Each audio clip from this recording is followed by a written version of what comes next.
on as quickly as possible. So today is again about security in this domain, and then also about C. And what I thought I'd do is draw our attention to a file we actually included in last week's source code, really just to pique curiosity. It's way more sophisticated than the point at which we're at now.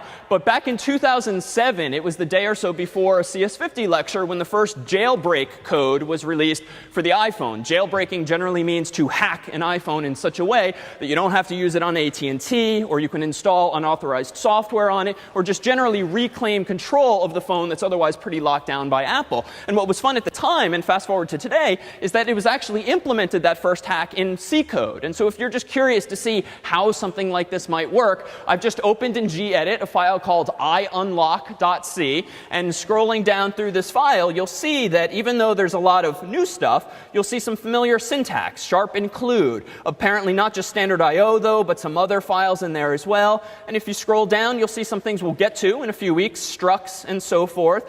But here we have void, here we have the name of some function, int I. And so some of this should certainly be readable already. And it's probably not something worth understanding in its entirety, but perhaps it does relate the real world media and things you hear about like jailbreaking to the kinds of things that we are actually doing. Also, speaking of security, I went through my spam folder, which is always fun, and I thought I would try to share not just our own students' email, but this one here.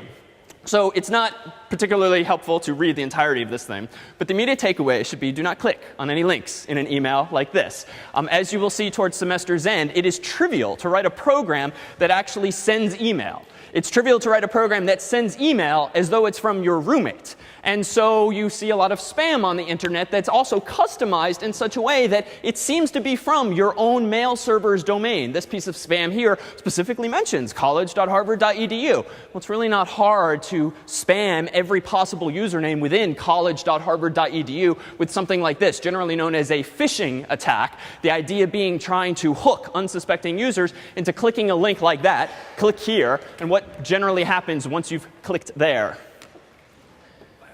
So a virus, some kind of file gets downloaded onto your computer, especially if it's a PC, if it could be some form that says, please provide your username and password. That website that you end up at might even look identical to college.harvard.edu, but as we'll see in a few weeks, it's really not that hard to go to college.harvard.edu, look at its HTML source code, the language in which web pages are written, and copy and paste it into your own bad guy's website, and voila, you now have your own copy of college.harvard.edu. So a lot of fun stuff there on the horizon. As an aside, I'm reminded of my own freshman year when I first discovered this trick where you can send an email as anyone on the internet. It doesn't have to be your own actual email account.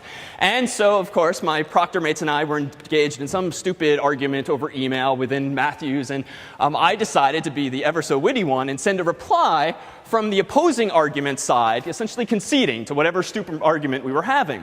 Unfortunately, I wasn't so good with computers, and I accidentally left my signature enabled in the email client. So there was this dear proctormate, ... I now agree with such and such, signed proctormate, DJM.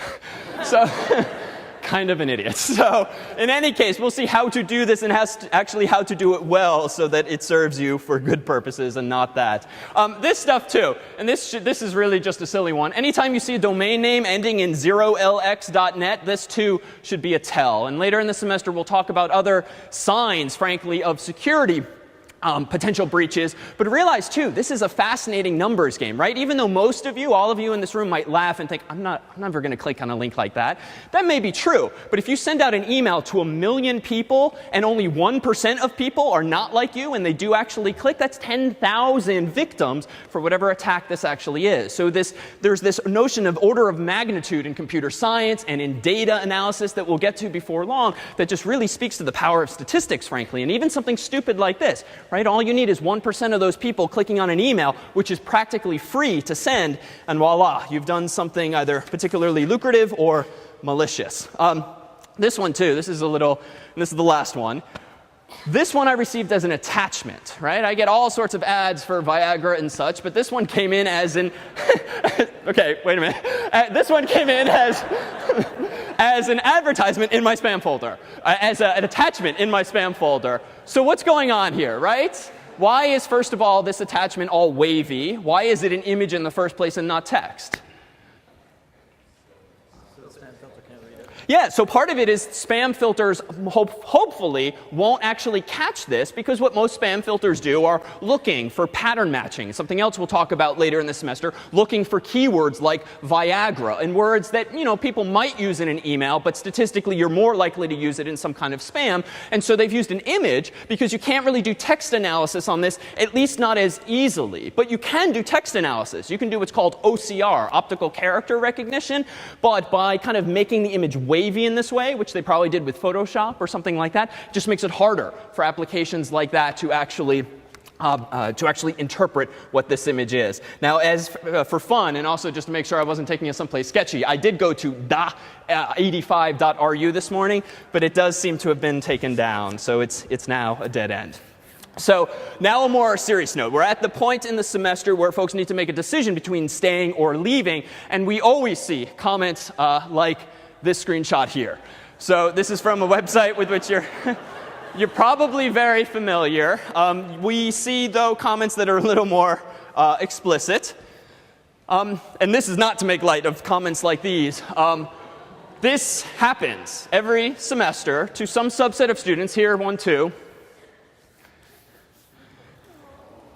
So, right, this is not meant to like elicit that emotion, frankly, but really, really to emphasize, first of all, these FMLs are from last year, so 12 months ago. So if a number of you are in the audience, particularly among those less comfortable, the 55% demographic this semester, do realize that this is certainly early on for a lot of students for whom this is a very new world. These are very sort of normal and sort of cyclical emotions that you feel, but it really is the sort of thing where once you get more acclimated to this, once you stop making what you will eventually call stupid mistakes, leaving off semicolons and forgetting parentheses and these little things that you just become old hat to you before long, realize that the material, the ideas, your own programs will get more exciting. I mean, if you think back to the excessive use of videography and photography that we've shown you thus far, or you didn't really see anyone crying at the CS50 fair. You saw some people asleep maybe at the CS50 hackathon, but there was no one in tears. It was really mostly smiles. And I can promise you this, as can our 40-some-odd TFs and 40-some-odd CAs, that is precisely the emotion you will feel. And so if you're really at this point right now,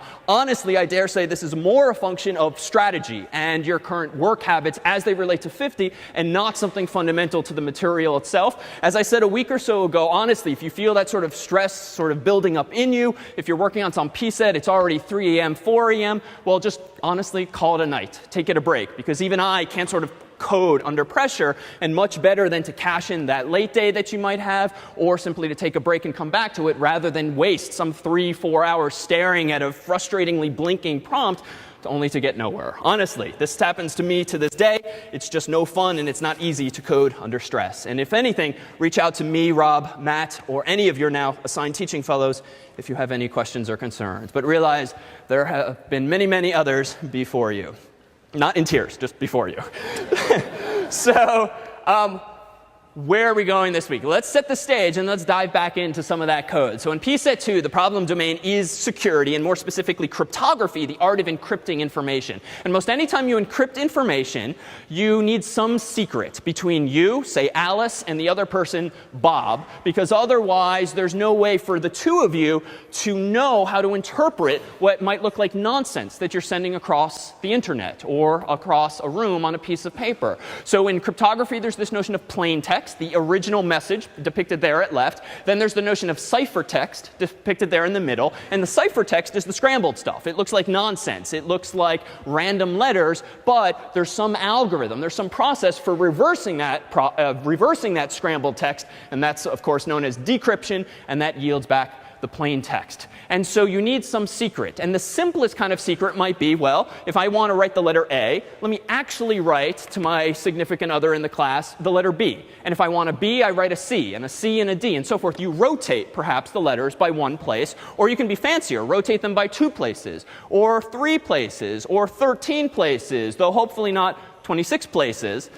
OK, all right, so otherwise it's not all that effective. And so this is generally known as secret key cryptography, whereby you need to know some secret, Alice and Bob, and that secret in this scenario is just a number, like the number 1 if you're going to rotate all of those characters by one place. There's a well-known rotation called ROT13, R-O-T 13, which was historically used on the internet to encrypt information, but in a very simplistic way. It was often used back in the day on message boards if you wanted to talk about movies and spoilers, but you didn't want to be the jerk who spoils it for everyone. So this way you had to click a button and it would unrotate the scrambled text by 13 places. Now, just thinking about this rotation from 0 to 26 places, how secure would you say this is?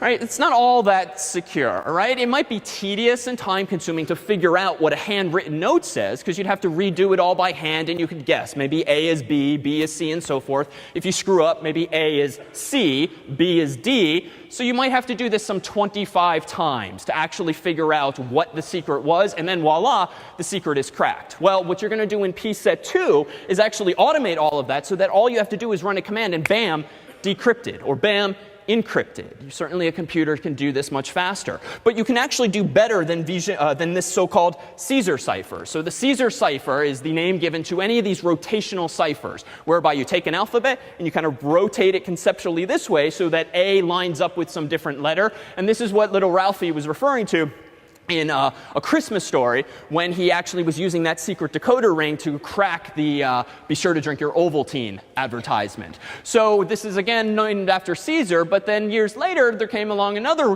fellow